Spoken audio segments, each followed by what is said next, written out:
Assalamualaikum warahmatullahi wabarakatuh. Perkenalkan, nama saya Ali Sabatan Kano dengan NIM 444324 dari kelas 2A. Di sini saya akan mempresentasikan salah satu mata kuliah yaitu oceanografi, yaitu dengan judul materi pengaruh cuaca dan iklim terhadap lingkungan laut. Baik, langsung saya kita ke materi pertama, pendahuluan. Laut memainkan peran penting dalam keseimbangan ekosistem dan iklim dunia. Cuaca dan iklim mempengaruhi lingkungan laut melalui perubahan suhu, arus, kenaikan permukaan air, dan keasaman atau pH. Dampaknya meliputi kerusakan terumbu karang, pergeseran habitat ikan, serta ancaman bagi wilayah pesisir. Perubahan iklim memperburuk kondisi ini, memicu cuaca ekstrim dan pencairan es.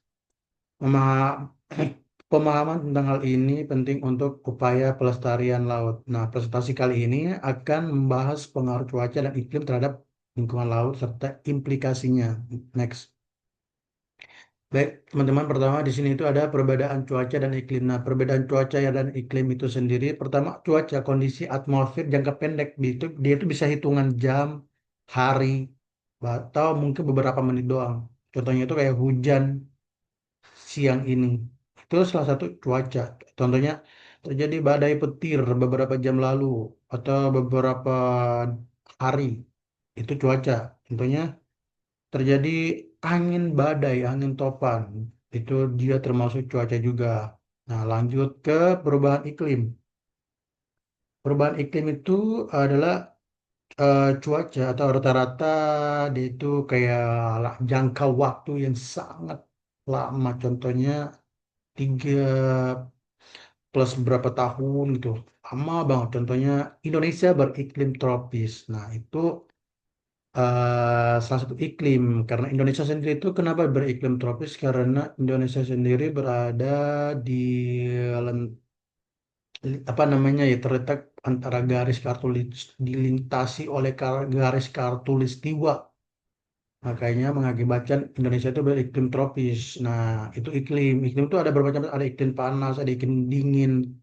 Contohnya di Eropa, contoh di Eropa tuh karena mereka tuh iklimnya dingin, makanya mereka di sana tuh apa namanya ya, memperoleh cahaya matahari itu sangatlah sedikit, bisa beberapa bulan dalam setahun. Contohnya bisa 6 bulan, 3 bulan, dan seterusnya. Contohnya kayak macam di benua Afrika, nah itu panas, contohnya iklimnya panas. Makanya di sana tuh bisa jadi curah hujan itu setahun itu bisa beberapa kali doang, bisa dihitung jari lah. Karena saking panasnya iklim. Kalau kita tuh karena iklimnya tropis, jadi sedikit-sedikit hujan, panas gitu-gitu. Jadi Indonesia beriklim tropis, yang mengakibatkan kita tuh apa namanya ya, memiliki wilayah yang sangat strategis dalam hal apapun lah. Cuma ya itulah kekurangan kita. Oke, oke, itu iklim. Itu adalah perbedaan cuaca dan iklim. Next. Oke, selanjutnya ada faktor cuaca yang mempengaruhi laut. Ada suhu udara. Pertama ada suhu udara. Itu mempengaruhi suhu permukaan laut, mengakibatkan perubahan ekosistem dan migrasi biota laut. Dua, ada cuaca hujan. Aliran air tawar ke laut mengakibatkan perubahan salinitas dan juga sedimentasi. Terus ada angin. Angin itu membentuk arus permukaan dan gelombang, yaitu dia mempengaruhi erosi pantai dan juga distribusi nutrisi itu. Terus empat, ada tekanan atmosfer. Nah, bisa jadi badai atau siklon, ya, itu mengakibatkan gelombang tinggi atau storm surge, kenaikan air laut yang mendadak. Terus ada lima, ada kelembapan udara. Itu mempengaruhi penguapan atau kadar garam dan juga pola arus laut. Selanjutnya ada faktor iklim yang mempengaruhi laut. Pertama ada perubahan suhu global. Perubahan suhu global itu ada pemanasan air laut, yaitu terjadi pemutihan karang atau coral bleaching dan imigrasi spesies, migrasi spesies. Terus ada pencairan es kutub yang mengakibatkan kenaikan muka air laut. Terus yang kedua ada pola curah hujan global. Itu perubahan air tawar, eh, variasi salinitas dan juga sirkulasi air laut mengakibatkan variasi salinitas dan juga sirkulasi air laut.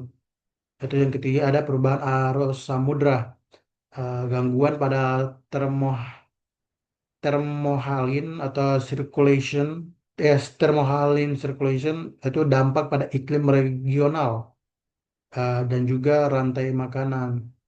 Empat ada fenomena iklim global. Fenomena iklim global yaitu bisa apa namanya apa namanya? Yang pertama ada El Nino atau La Nina, itu perubahan suhu dan juga nutrisi laut yang mengakibatkan gangguan ekosistem. Itu yang kedua ada monsoon, itu perubahan pola arus dan juga sedimentasi. Terus ada uh, asidifikasi laut. Nah, penyerapan CO2 mengakibatkan penurunan pada pH air dan juga mengancam karena penurunan pH air mengancam ancaman bagi biota bercangkang kayak apa namanya kerang-kerangan gitu. Next. Guys, ada dampak pada lingkungan laut. Nah, ini tuh ada dampak cepat atau cuaca itu badai tropis, gelombang besar mengakibatkan kerusakan terumbu karang dan juga hutan mangrove.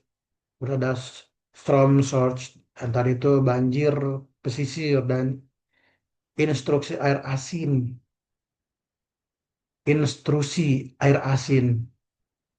Terus ada suhu ekstrim. Nah, karena suhunya yang sangat ekstrim itu mengakibatkan pemutihan pada karang secara massal. Contohnya Green Barrier Reef. Nah, terus ada dampak jangka panjang, yaitu iklim, itu itu kenaikan suhu laut, di mana karena kenaikan suhu laut mengakibatkan migrasi spesies ke kutub yang eh, apa namanya? Kenapa spesies-spesies ini pada migrasi ke kutub? Karena rantai makanan di tempat mereka sebelumnya itu udah rusak, ya mengakibatkan mereka itu berpindah atau migrasi ke kutub secara berkoloni. Terus ada produktivitas plankton. Nah, karena kenaikan suhu laut ini tuh mengakibatkan apa namanya produktivitas plankton itu menurun jadi minus 30%. Terus yang kedua ada asidifikasi. Nah, asidifikasi sendiri itu di mana pH turun jadi 0,1 yang mengakibatkan cangkang biota laut itu menipis menjadi 30% karena pH-nya turun menjadi 0,1. Terus ada kenaikan muka air. Nah, kenaikan muka air sendiri itu setiap tahunnya itu karena apa namanya ya? Karena terjadinya pemanasan global, iklimnya berubah secara itu apa namanya? Secara drastis mengakibatkan kenaikan suhu air itu setiap tahunnya itu plus minus 3 plus minus minus minus plus 3 mililiter per tahun mengakibatkan tenggelamnya 70% pantai di Asia.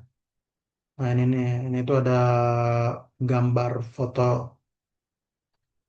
contoh akibat pemanasan global. Nah ini contohnya saya ambil dari Google. Ini saya juga mencantumkan sumbernya ada di bawah sini. Nanti kalau kalian bisa apa namanya ya, kalau kalian mau cari aja di Google, ini linknya di bawah sini. Bisa ntar dilihat, bisa dibaca-baca juga. Oke, next. Baik, kesimpulannya yaitu cuaca dan iklim memiliki pengaruh Cuaca dan iklim memiliki pengaruh mendalam terhadap lingkungan laut, baik dalam jangka pendek maupun jangka panjang. Secara langsung, cuaca ekstrim seperti badai tropis dan gelombang panas menyebabkan kerusakan instan pada ekosistem pesisir, termasuk pemutihan karang dan erosi pantai. Sementara itu, perubahan iklim yang lebih gradual, seperti pemanasan suhu laut, asidifikasi, dan kenaikan muka air, mengancam keberlangsungan ekosistem laut secara permanen dengan mengganggu rantai makanan, mengurangi keanekaragaman hayati, dan juga mengubah distribusi spesies. Dampak ini tidak hanya bersifat ekologis, tetapi juga sosioekonomi, mengancam ketahanan pangan, mata pencaharian masyarakat pesisir, serta sektor pariwisata dan perikanan. Untuk mengatasi tantangan ini, diperlukan aksi global seperti pengurangan emisi karbon dan upaya lokal seperti restorasi mangrove serta penerapan praktik perikanan berkelanjutan. Laut adalah fondasi kehidupan bumi dan melindungi dari dampak cuaca dan iklim merupakan langkah krusial untuk mengatasi keberlanjutan planet ini bagi generasi yang akan datang. Oleh karena itu, mari kita sama-sama menjaga lingkungan kita, mengurangi emisi karbon, melindungi dengan cara memperbaiki, bukan dengan cara merusak. Oke, baik, mungkin itu saja video presentasi dari saya. Selebihnya kurang, selebihnya mohon maaf jika presentasi ini kurang apa namanya ya, kurang menarik buat kalian. Mungkin kalian bisa cari di Google atau cari di sumber-sumber manapun bebas. Ilmu itu tidak ada batasnya. Selama kita masih ada kemauan untuk belajar, maka belajarlah sebanyak-banyak, cari ilmu lah sebanyak-banyak dan juga menyebarkan manfaat untuk banyak orang. Baik, itu saja yang bisa saya sampaikan dari presentasi kali ini. Selebihnya mohon maaf. Cukup sekian. Wabillahi taufiq wal hidayah. Wassalamualaikum warahmatullahi wabarakatuh. Jangan lupa ditonton, di like, dan juga komen sebanyak-banyaknya. Oke, dan juga masukin saran atau mungkin perbaikan-perbaikan. Saya menerima semuanya. Baik, cukup sekian.